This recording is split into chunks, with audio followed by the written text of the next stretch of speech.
High fuel prices are having a big impact, especially for farmers.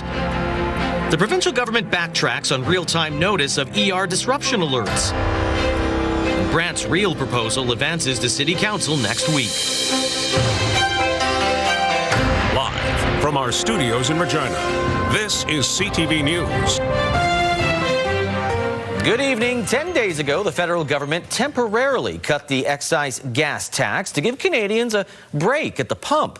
But the relief did not last long. Crude oil prices have soared, resulting in another jump at the pump. Keenan Sorkon has more on how this spike is impacting Saskatchewan. It's a bit of a kick in the pants. That's how many people reacted to gasoline jumping by 20 cents a litre in the Saskatoon area beginning late Wednesday. And by mid-morning Thursday, many gas stations across the city were advertising fuel at $1.89.9 a litre. It doesn't make anything better with cost of groceries and trying to, feed a family. And we live half hour to the city, so everything we have to come to the city, it's a little crazy. $38 it cost me yesterday to fill back up again when I got back to Radisson. So it was $38 to come to Saskatoon and home again. Some are hoping prices go down in time for summer road trips, while others are already rethinking the average trip. It makes people think more about wasting fuel, trying to link up their errands so they're not going in, out, back and forth. Farmers are especially feeling the pinch at the pump because unlike cedar fertilizer, you can't pre-order fuel. Fuel has to be purchased and paid for on the day it gets delivered to your farm. So, there would be a significant cost increase for those ordering fuel today as opposed to yesterday. Fuel prices haven't been this high since 2022, when the Russian invasion of Ukraine sent prices spiking. Analysts say the rising prices continue to be driven by the ongoing conflict in the Middle East. But now, unlike the crop, concern is growing, with input costs in the field continuing to rise with seeding delayed from repeated April snowfalls. Farmers are really putting millions of dollars in the ground with no guarantee as to what their return's going to be in the fall harvest season. Keenan Sorkon, CTV News, Saskatoon. And the rising cost of jet fuel prices having an impact on the Regina Airport. Regina Airport Authority CEO James Bogus says he is not worried about long-term effects, but does warn travelers they should be aware of short-term issues like canceled routes and reduced flight capacities. What that will mean potentially is you'll see trimming or tweaking of existing routes. Maybe an airline may not bring back a particular route that was popular or people thought was popular because it lacked profitability. That is absolutely possible. But we're talking about in percentages, small percentages, not dramatic swings. Both WestJet and Air Canada have added temporary fuel charges to certain vacation packages and reward programs as well. The provincial government has decided not to provide real-time information on rural emergency room closures. Now, 2 weeks ago, the government gave tentative approval to the bill that was brought forward by the NDP. Wayne Mantika explains why the province reversed its position. 2 weeks ago, the government and opposition stood together in voting tentative approval to providing the public with real-time information about emergency room availability. Those in favor of the motion, please stand. It was to prevent rural residents from driving to closed ERs. Now the government has changed its mind about hourly updates on the SHA website. MLA mode. No. Currently, the government posts emergency room closure information once daily. It's willing to up that to twice a day. The Saskatchewan Health Authority to increase the frequency of those notifications, going to updates at both 9 a.m. and 4 p.m. every single day on the website. The opposition feels the public is entitled to the most current information available. The government has this information at their fingertips. They've told us that EMS knows whether or not the local emergency is, the hospital is open or closed. So if EMS knows, then clearly SHA knows. The government suggests that there are operational issues. I think, eventually we will get closer to real-time information, but at this point, this is what's workable. There are other alternatives. 811 can provide callers with the most current information on where emergency services are available. Wayne Mantica, CTV News, Regina. A proposal from Brant to purchase some public assets at the Real campus and take over Regina exhibition operations has completed its first hurdle approved by Executive Committee. Next up, discussion, debate, and maybe a vote at next week's council meeting.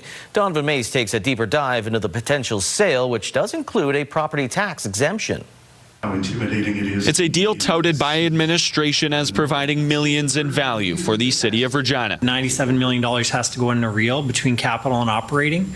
Taxpayers would have to fund that. But according to the proposed terms between the city and Brant to purchase a portion of the Real district, the sale may not mean the same value in property tax revenue. If we're not collecting taxes today and we're asking a private business to take all this risk on the capital side and they continue to do what we're doing, we felt comfortable with that. According to the terms of the proposal, Brant, owned by Sean Semple, will be exempt from paying property taxes on the buildings it wants to buy for 5 years. That being the Brant Center, Queen City Distillery, the Queensbury Convention Center, and AgX buildings.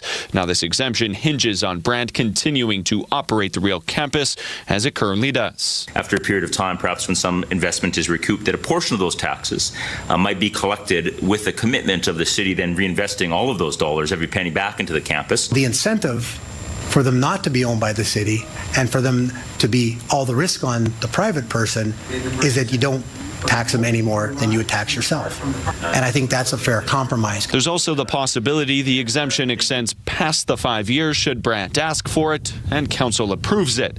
But if future exemptions are not approved by council, the city has already agreed to provide a grant as long as Brant continues to operate the site as the agreement outlines. It's a comprehensive agreement that's driven by both sides, kind of that give and take, and so that's one element of the entire deal that allowed us to get to agreement on it. This exemption, however, only for the buildings already on the site. So should Brant build anything new on the property, something Semple already hinted at doing Wednesday at committee, full property taxes would be charged. Now, the deal is still subject to council approval and will be back in the chambers for debate next week. Donovan May, CTV News, Regina. The city of Regina is putting 13 more electric buses into service, with the vehicles now making up about 16% of the entire transit fleet. The vehicles are part of the 2024 order of 20 battery electric buses, with the first 7 put into service last year. Since then, the city says they've saved more than $250,000 in fuel costs and believe the electric bus performed on par with diesel-powered buses, although in extreme cold, the electric buses did lose about 35% of its kilometer range per charge.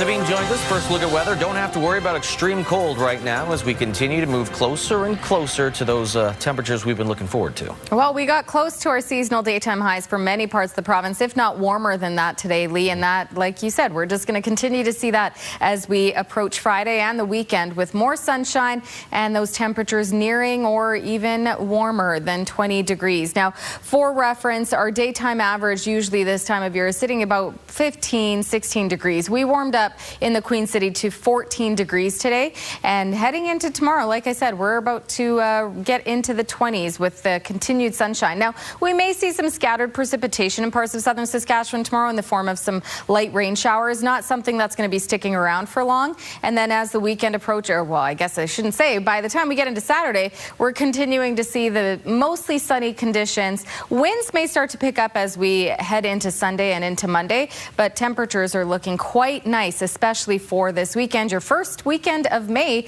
looking quite nice, but I'll have details in your full forecast. Lee? All right, thank you, Sabine. A former Saskatchewan Mountie convicted of killing his former lover will spend less time behind bars. In 2024, Bernie Herman was convicted of manslaughter in the 2021 shooting death of Braden Herman, the two not related. During his trial, court heard Bernie Herman was in uniform at the time of the killing and left Braden's body in a wooded area near Prince Albert. The Crown appealed to overturn Herman's conviction of the lesser charge of manslaughter. Herman appealed his conviction and sentence. Now, both conviction appeals were denied, but a judge did reduce Herman's original 11-year sentence to 7 years, 2 months, and 9 days.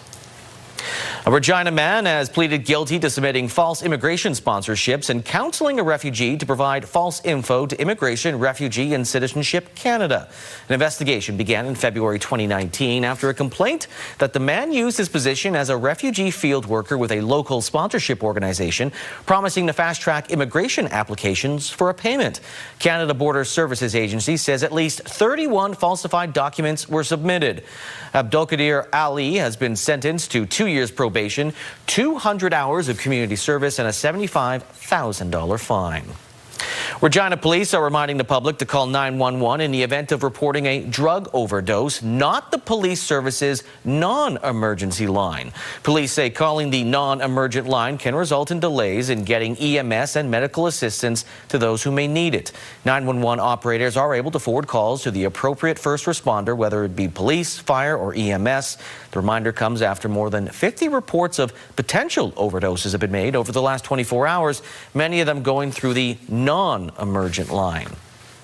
While it's becoming a major issue for retailers in Regina, shoplifting. Some stores are seeing thousands of dollars worth of items taken without payment. Damian Smith has more on the shoplifting surge and what police are doing about it.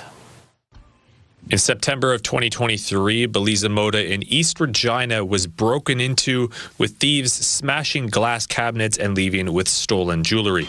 They were broken into again in March of 2025. We still have lasting impacts. Obviously, our insurance payout took about 9 months to do, and we're still finding glass around the store with our robot vacuum, even almost 3 years later. Due to a rise in retail theft, the Regina Police Service is taking a more targeted approach by identifying ongoing crime trends, location, and repeat offenders. So it's a partnership with our investigative units, our patrol officers, to really highlight the areas where we know have, had high calls for service, high victimization, and it really is about holding those offenders accountable. According to the Canadian Federation of Independent Business, 57% of Saskatchewan business owners report seeing an increase of crime in their local neighborhood. This includes theft, vandalism, as well as breaking and entering. By sector, when we break it out, it's usually the businesses that are a little bit more front customer facing that are impacted more. With a total of 8 security cameras, Patterson says the cost of the devices remain inexpensive, but hiring security guards doesn't make sense for her small business. For me, it's not really something that's financially feasible. Thankfully, we haven't had enough break-ins. Even amongst our staff, we just can't really see it being something feasible because it is the cost of a full-time employee. After 12 years in business, Patterson looks to have Belize Moda shine on. Focus on the good customers and don't to worry too much about the ones that are trying to cause you trouble. Damian Smith, CTV News, Regina. Well, tonight's the night someone will find out they are the winner of the Hospitals of Regina Foundation Home Lottery Grand Prize, a beautiful $1.8 million home. With more, let's go to CTV Saskatchewan Manager of Operations, J.C. Garden, with more. That's right, Lee. We are in the grand prize show home for the Hospitals of Regina Foundation Home Lottery, a new location with a huge value, $1.8 million plus $50,000 in cash. That's the grand prize. Someone is going to be winning that tonight. With me today, I have Dino Sophocleous, the president and CEO of the Hospitals of Regina Foundation. We'll get to Dino in a second. And of course, Chris Cornelson with MNP. Chris, thanks for joining us tonight. Can you walk us through how tonight's reveal will work? Well, first of all, I do want to say that MNP is pleased to be the ticket fulfillment and draw control service provider for the Hospitals of Regina Foundation Home Lottery. Now, as advertised, the draws for the prizes that were carried out earlier at the offices of MNP. So the prizes that we're going to announce today, those draws earlier, and you needed to buy your tickets before the early bird deadline in this case, because why? It sold out early. It sold out on the early bird deadline. So I want to wish everybody good luck. All right. Thank you so much, Chris. Well, let's talk about that big early sellout, Dino. Tremendous support for this lottery. What do you want to say to all the folks that continue to support the foundation? Well, a huge thank you from all of us at the foundation for their support. We couldn't be happier. We sold out early in the morning of the early bird deadline. I mean, the reception by the community has been fantastic. I was just checking some numbers earlier today. We had 7,000 people come through the show home in the first first 8 weeks of us launching. So the great support, and again, couldn't be more grateful. And it is a beautiful grand prize, and we'll be talking a little bit more about it in a little bit. But for now, we're going to make that first prize reveal, that early bird prize, a BMW and a trip to the Bahamas, or $100,000 in cash. Chris has that envelope, and Dino, let's reveal our first winner tonight. So the early bird winner is ticket number 10042664, and the lucky winner, and congratulations to Lydia Bernack of Aran. I'll read that winning ticket number again. It's 10042664. Lydia Bertnack of Erin, Saskatchewan. Congratulations. You've won either a BMW and a trip to the Bahamas or $100,000 in cash. Coming up, we'll reveal the winner of the 50-50 prize, which is more than $590,000. Still ahead, tips on how motorists can make the best out of these high gas prices. And is the federal government considering privatization for airports?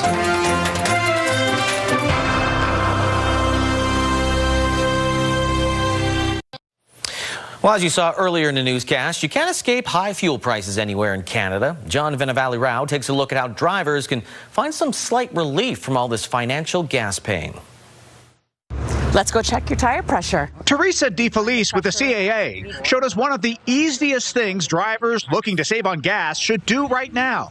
Check the tire pressures on their vehicle and make sure they're at the recommended level, which is listed on a sticker you can find inside the driver's side door jamb. Underinflated tires can reduce your fuel efficiency by 4%. If a tire is underinflated, it has a higher rolling resistance, and the tire has to work harder to get down the road. A survey last year found only about a quarter of Canadian motorists check their tire pressure monthly.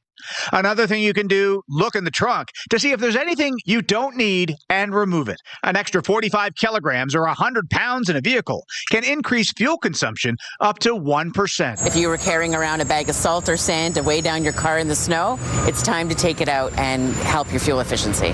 If you've got roof racks or bikes hanging off the rear, remove them when not in use because they can, of course, impact the vehicle's aerodynamics. It causes a drag on your car, and your car has to work harder, which means it's using more fuel.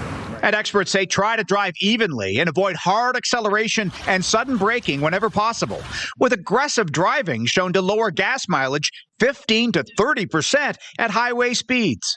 Consider using cruise control on the highway to make things steady. It's nice to have slow acceleration, gradual speed increase. According to Consumer Reports, another tip, skip the premium gas unless a higher octane is required for your vehicle.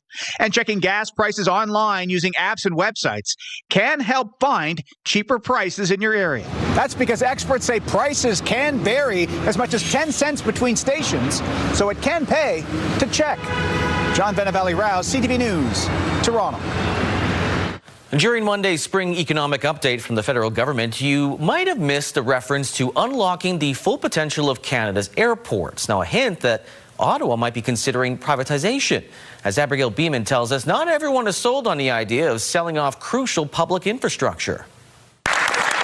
More details trickling out about the government's plans to explore privatizing airports after the spring economic update said it's still on the table. From place to place, from facility to facility, how we can maximize the gains for Canadians. The transport minister says they will look at each airport separately. Ottawa owns 41. 23 of the biggest are leased to third-party airport authorities. I think that's a very complicated issue, but I think they need to be more fiscally responsible. Maybe they wouldn't be selling off Canadian assets. History is littered with examples of the failures of privatization, and this is a potentially a very costly and dangerous plan. With critics quickly coming forward, concerned about already high airfare and the potential for fees to creep higher. I'm very suspicious because one group of people who are sure to gain from it are those who may be buying the airport. Airport user fees account for about 30 cents of every dollar of a regular airfare that a Canadian purchases.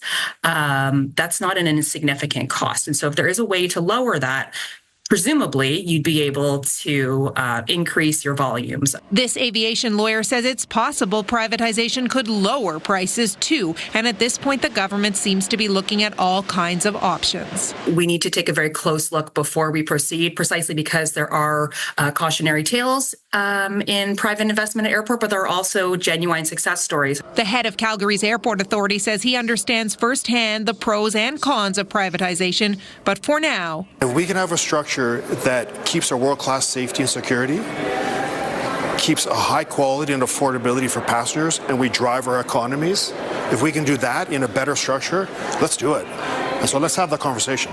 outside of Calgary, airport authorities across the country aren't saying much. The Canadian Airports Council sent us a one-line statement. They're working with the government on the evolution of the airport model and are exploring investment opportunities. Abigail Beeman, CTV News, Ottawa. Well, today's AGM, Regina Airport Authority President and CEO James Bogus did react to the news of possible privatization from the federal government. We're having those conversations, early ones now, about how the government may invest in our airport to help us offset some of these significant infrastructure items that we need to look at, and those conversations will continue. And I will say that there's been an openness and a willingness to have those conversations with airports, certainly the Regina Airport. Bogus went on to say that in the case of the Regina Airport, government privatization might look like a pension fund or investment instead of having a debt from the bank. And we are back to reveal more winners in the Hospitals of Regina Foundation Home Lottery.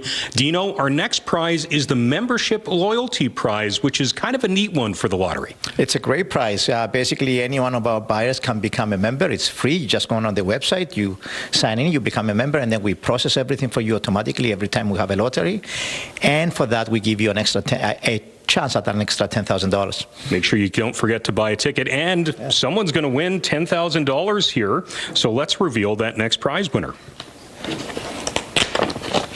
So the membership loyalty prize winning ticket is ticket number 10005575, and the lucky winner is Renzo Palandri of Regina. Congratulations. I'll read it one more time. That's ticket number 10005575, Renzo Palandri of Regina. Congratulations. You've won $10,000 just for buying that ticket and having it automatically set up. So our next one, Dino, is the 50-50 prize, which is $593,000 and change. Huge number.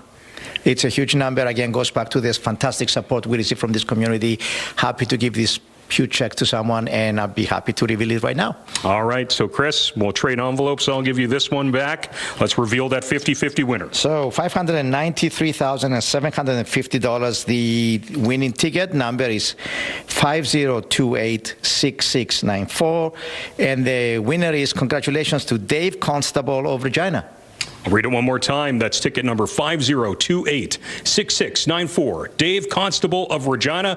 Congratulations. You're $593,000 richer, plus another $750 in there. You know, that is a huge prize. Congratulations. Coming up, we will reveal the winner of this grand prize show home here in Emerald Park. Coming up, the Cody First Nation provides a baby daycare room at the community school, allowing young parents to keep their education going.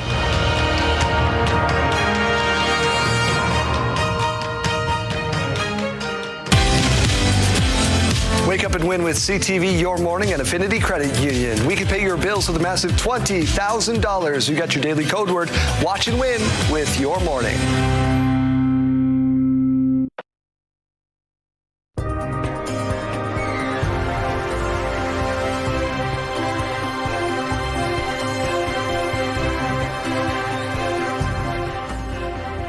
We are back, and it's exciting because now is the time we're revealing the winner of this grand prize, $1.8 million show home in the Hospitals of Regina Foundation Home Lottery. New location in Emerald Park, comes with $50,000 in cash, beautifully built by Ripplinger, overlooks the golf course. Dino, someone is going to be very, very happy with this prize, but also hopefully knowing that they've made a huge difference to the foundation. Absolutely. So first of all, this is the most valuable show home we've ever done, so very pleased with the response. Happy to give it to the lucky winner. But ultimately, all of this goes back to the greatest cause that we have, which is our healthcare. So it's all about the healthcare that we deliver here in South Saskatchewan. This year we committed about $5.6 million to our hospitals, pediatrics and maternal health, cardiac, adult mental health, a bunch of other things. Couldn't do it without this community, and again, huge thanks to everyone. All right, well, let's reveal the winner.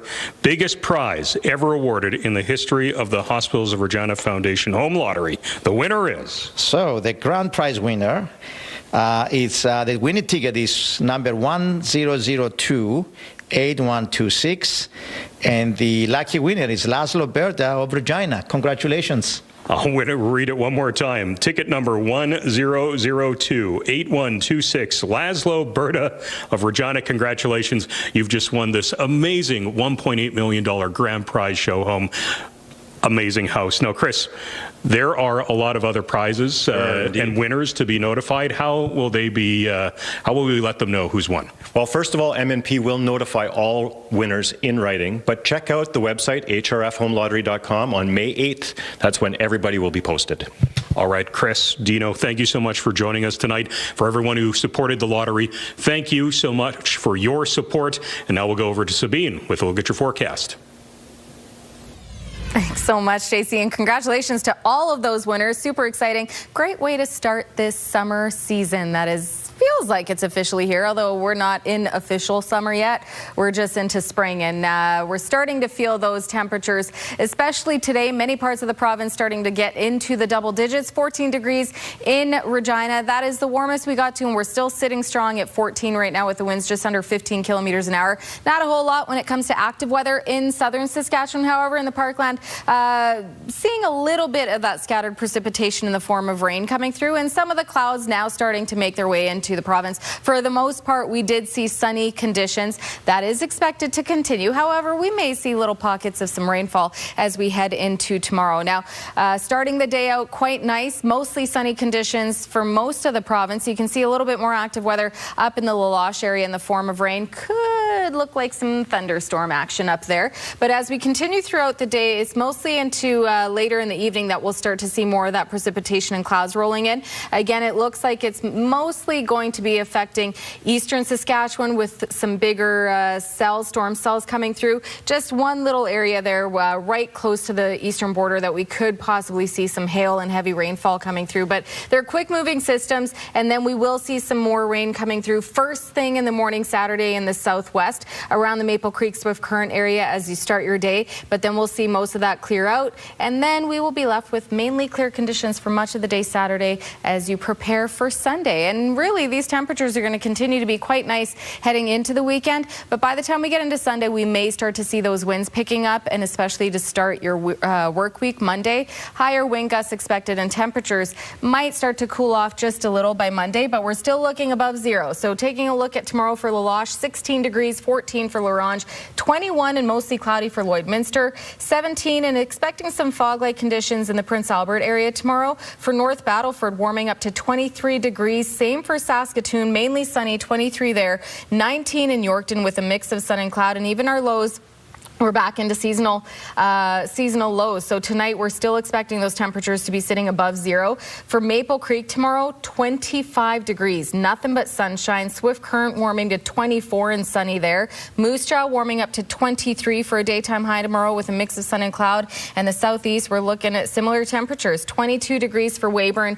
and a mix of sun and cloud. Assiniboia seeing mainly sunny conditions, 22 there. And for Estevan, a mix of sun and cloud and 21 degrees. If we take a closer look at Regina, tonight dipping to zero with the winds at 10 kilometers an hour, but warming up tomorrow, 20, could possibly get into about 21, 22 tomorrow, mainly sunny with the winds picking up slightly up to about 30 kilometers an hour. But as for what's to come for the next 7 days, it's looking quite nice. Like I said, we may start to see it cool down a little bit at the beginning of the week, but again, tomorrow 20 degrees, mainly sunny. Saturday 15 with a mix of sun and cloud, winds up to about 40 kilometers an hour, but as you can see by Sunday, those winds are gusting up to 60 kilometers an hour. Daytime high still expected to be 19 degrees, mainly sunny there. And then as we kick off your first full week of May, 10 degrees, nothing but sunshine. But again, the wind's still quite high to start your work week. So 55 kilometer an hour winds. By Tuesday, we will see that temperature drop a little bit. 8 degrees, nothing but sunshine. Wednesday, sunny, 11 degrees. And then Thursday, we bump back up above seasonal just by a couple degrees, 17 degrees and a mix of sun and clouds. So it's looking quite nice, apart from a few scattered showers we might see in southern Saskatchewan. But for the most part, sunny and quite warm to start this new month tomorrow. Hey, showers we will take. Exactly. We will take the rain for sure. Just don't want that other stuff. Doesn't look like it's in the forecast as of right now. Okay. That sounds good. Thanks, Sabine. You bet. Well, the Cody First Nation is looking to keep young parents in school. Today, a celebration held for the opening of a daycare room for babies that's inside the community school. Regina has the details. Babies now go to school on Cody First Nation, as the local school just opened a designated baby room for young parents. Well, I was approached by some of the instructors, like the teachers here, and they asked me how we could get their students back to school. So all the young parents that have been missing school because they're staying home with their babies. She then invited band members, the First Nations Prevention and Health Office, along with the Tribal Council to the table. Our best plan would be just to have them bring their baby with them. So it creates a bonding. And we have a lot of knowledge keepers here that still have their language. So the Saulteaux language is spoken in the school, and it's spoken around the babies. The baby room is a place where students and babies alike can thrive. So I was excited. I was excited to bring her, but I was scared at the same time because you're young and you have a baby. But I was excited.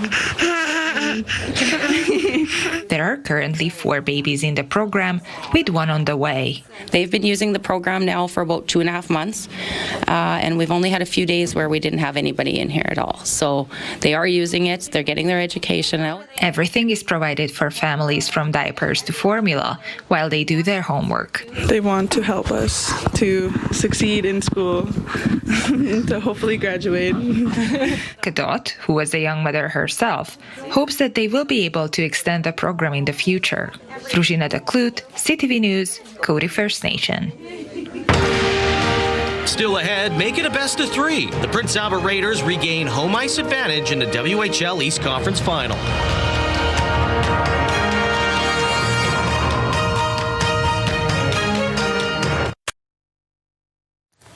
The WHL East Conference Final between Prince Albert and Medicine Hat is now a best of 3 series after the Raiders tamed the Tigers last night in Game 4. Last-minute scratch. Now in comes Daxon Rudolph. He shoots, he scores! Raiders defenseman Daxon Rudolph scored a pair of goals en route to a 6-3 Prince Albert win. Rudolph now has 8 playoff goals and 19 points, which is tied for the league lead.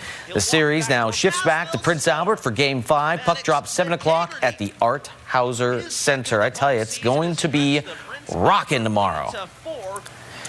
Now, Brokenville's Jessica Campbell is stepping away from the Seattle Kraken to explore other NHL coaching roles. Campbell had been with the organization since 2022 as an assistant coach in the AHL. Then she moved up to the NHL Kraken in 2024, when she made history as the first woman to be hired as a full-time NHL coach. The Kraken GM says the team respects her decision to leave as her contract does expire, and they believe strongly that she is an extremely good coach right now in the NHL.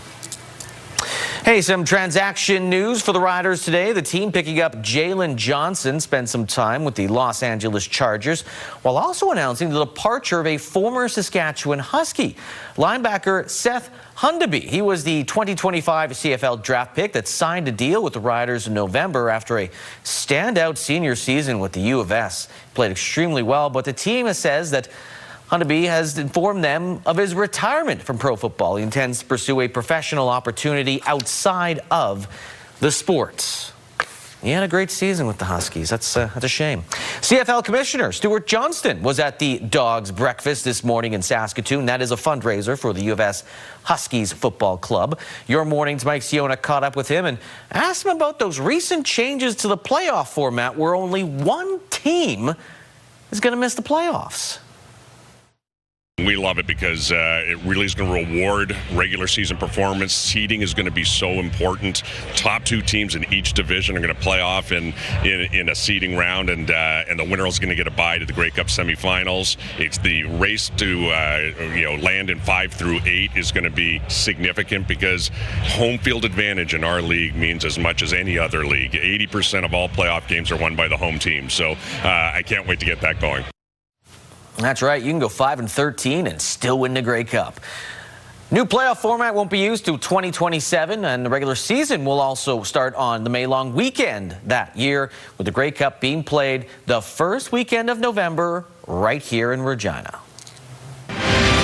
Still ahead, a new Saskatoon exhibit honoring Holocaust survivors.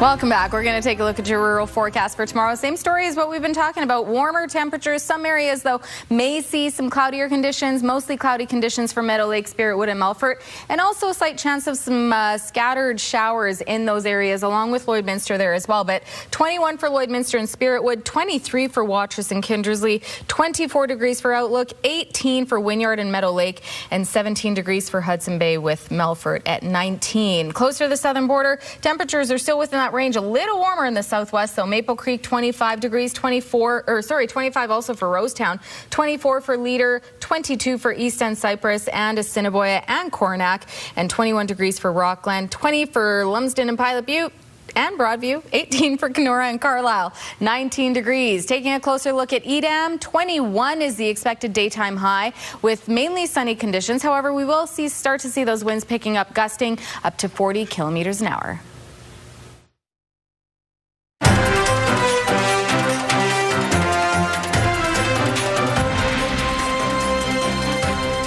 A new photography exhibit is now open in Saskatoon, giving voice to the survivors of one of history's deadliest genocides. The exhibit features 20 black and white portraits of Holocaust survivors with ties to Western Canada. The exhibit started in Calgary and for the first time is expanded to Saskatoon at the Francis Morrison Library. It was created by 2 granddaughters of Holocaust survivors who say the installation is especially important today. We're soon to be in a world without any Holocaust survivors, and so it's our obligation to make sure that stories are continued to be shared. Visitors say the exhibit offers an opportunity to connect with survivors, making it feel more personal. The Globe Theatre about to play host to an Indigenous production which takes a humorous look at colonialism. Through to righteous victory over our oppressors! OCM! The play is entitled Little Red Warrior and His Lawyer and was originally written more than 25 years ago. The play has been performed across Canada and will celebrate its 100th performance at the Globe. Playwright Kevin Loring says it's important for Indigenous people to see their stories reflected in venues such as the Globe Theatre. He describes the play as a trickster land claim fable, but with a bit of a twist. Coyote is a trickster and a transformer, and so I imagined what if the trickster transformed himself into a white man to tell a story about colonization? What would that be like? And it sort of flew from there. Little Red Warrior and His Lawyer opens at the Globe Theatre tomorrow. The play runs until May 17th.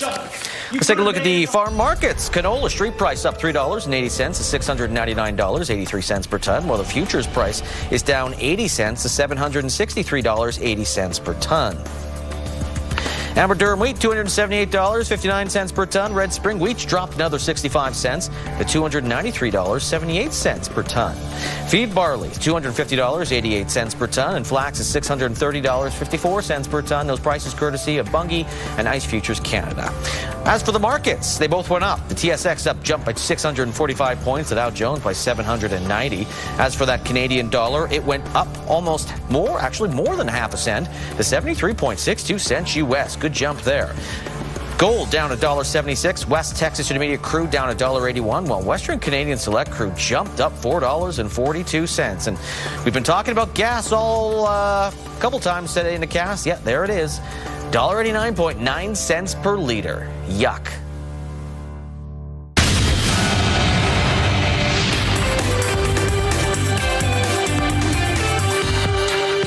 manufacturing was strong in February. It expanded 1.8%. That's the largest monthly expansion for manufacturing since January 2023. In that sector, both machinery and transportation equipment did well. There was also more crude production in Saskatchewan and Newfoundland and Labrador. Real GDP for March is expected to be flat. Apple's revenue for the quarter is up 17% to just over $111 billion US. The iPhone maker is getting a boost from its MacBook Neo and MacBook Pro products. The less expensive Neo has been sold out at some retailers.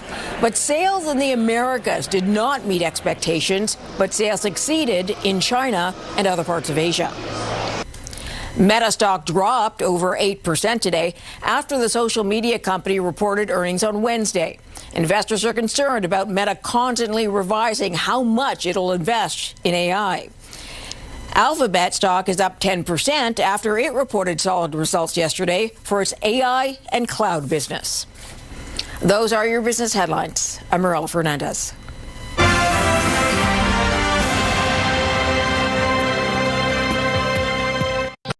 Coming up tonight after the newscast, we've got Next Level Chef, followed by 911 Nashville, then Grey's Anatomy, George and Mandy's first marriage. That's kind of like Big Bang. No, it's not the same. No. It's a spin-off off a spin-off. Oh, is it? Yeah. It's like double Inception. Oh, jeez. 9 people are set to receive the 2026 Saskatchewan Order of Merit. Yeah, from Regina, Raymond B. Blake, considered one of the province's most distinguished historians. Chris E. Kong as being recognized posthumously for his work as a neurosurgeon serving southern Saskatchewan for 4 decades. And Melissa Morgan, an associate professor of music at the U of R. From Saskatoon, Anne Doig, a family doctor and president of the Canadian Medical Association between 2009 and 2010. Phoebe Voits founded the Saskatoon Children's Choir, and engineer Harold Orr recognized for his work in energy efficiency in homes. Prince Albert's, Donnie Parento, an award-winning Métis musician, educator, and community leader. You know who he is. Yeah. Artist Lionel Pietchu of the Red Pheasant Cree Nation is being recognized for his public sculptures and paintings, and Saskatchewan's former privacy commissioner, Ronald J. Krasinski. Congratulations to everyone. Congratulations, indeed. Yeah, that's awesome. Well, the Regina Bypass has found a way to combine environmental sustainability and community spirit, introducing a new brand of honey. In partnership with a local beekeeper, the Regina Bypass was able to harvest the honey and share it with community members. The Bypass also had children from the YMCA Daycare to design the label for the honey jars. We try also to bring environmental sustainability projects, and one of the projects we had was to bring bees around us, and 2 years ago we brought a bee farmer to help us, and he made 32 hives, approx 1 million bees near the bypass. And we are today because we had also the idea to ask the kid to give us a drawing. Do we get to... Yeah, looking to see the jars, but the jars will be handed out to kids, partners, as well as first responders. Oh, look, they got the kids a chance to be beekeepers. Have you ever done that? Being a child? Yeah. No, you know what? I never went with you. Beekeeping? Yeah. No, never done it. I did a story once on it, and I didn't get close enough that I had to wear one of the... I'd be scared. Yeah. To get stung. Are you afraid of bees? Yeah. Wasps? Yeah. Yellow jackets? Yeah. Sabine won't be out this summer. Okay, enjoy your evening. We'll see you tomorrow.